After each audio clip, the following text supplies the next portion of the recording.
Bienvenue dans le condensé de l'actualité de ce mardi 23 septembre 2025.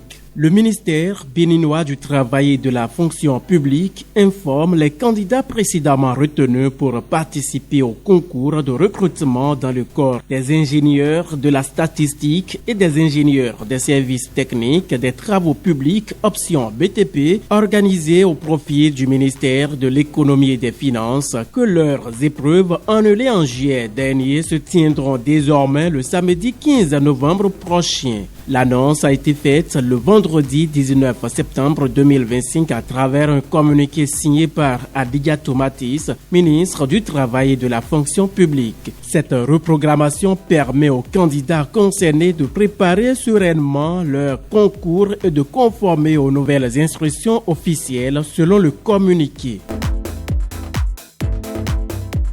Dans le département des Collines, la police républicaine prépare une opération de simulation d'envergure contre les conflits agrico-pastoraux. Les 25 et 26 septembre prochains, la police mènera un exercice baptisé Toile d'araignée sur les collines 2025. Déployée à Dassazomé, Glazou et Savalou, cette manœuvre vise à tester la réactivité des unités face aux crises sécuritaires, en particulier les conflits récurrents entre agriculteurs et éleveurs. L'annonce a été faite le vendredi 19 septembre 2025 lors d'une rencontre avec les autorités politico-administratives locales suivie d'une démonstration.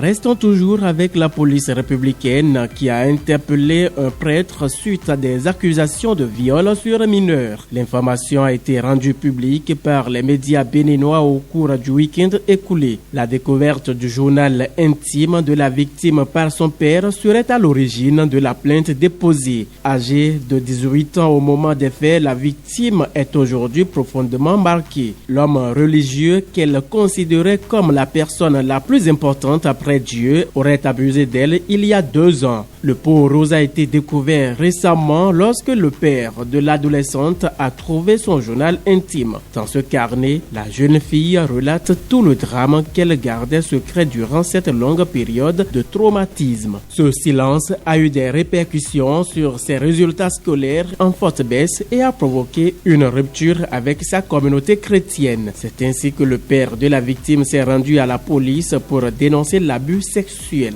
Le mis en cause, interpellé, sera présenté à la justice afin de répondre des accusations portées contre lui.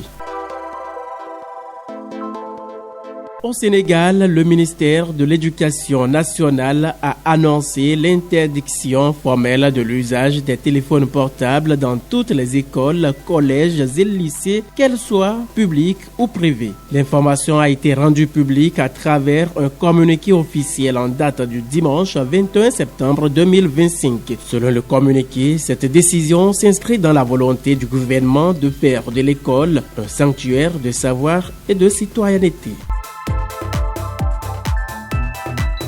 En sport, Ousmane Dembélé a fait l'histoire, remportant ce lundi 22 septembre 2025 le 69e ballon d'or de la FIFA, la prestigieuse récompense du football mondial, lors d'une cérémonie tenue au théâtre du Châtelet à Paris en France. Ce sacre est une consécration pour l'ailier du Paris Saint-Germain qui a connu une saison exceptionnelle en 2024-2025.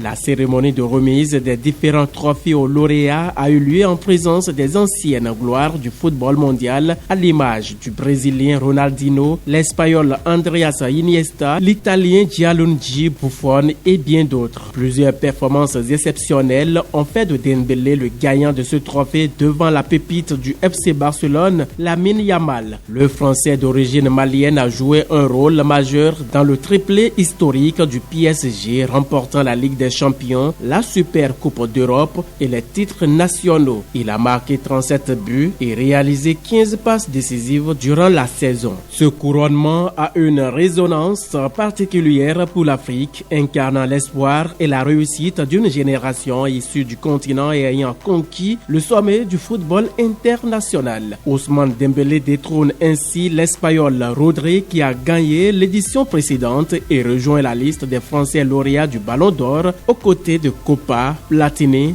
Zidane, Papin et Benzema. C'est tout pour ce condensé de l'actualité. Merci de votre fidélité. Narcisse Roinsavi, retrouvez-moi demain pour un nouveau tour d'horizon.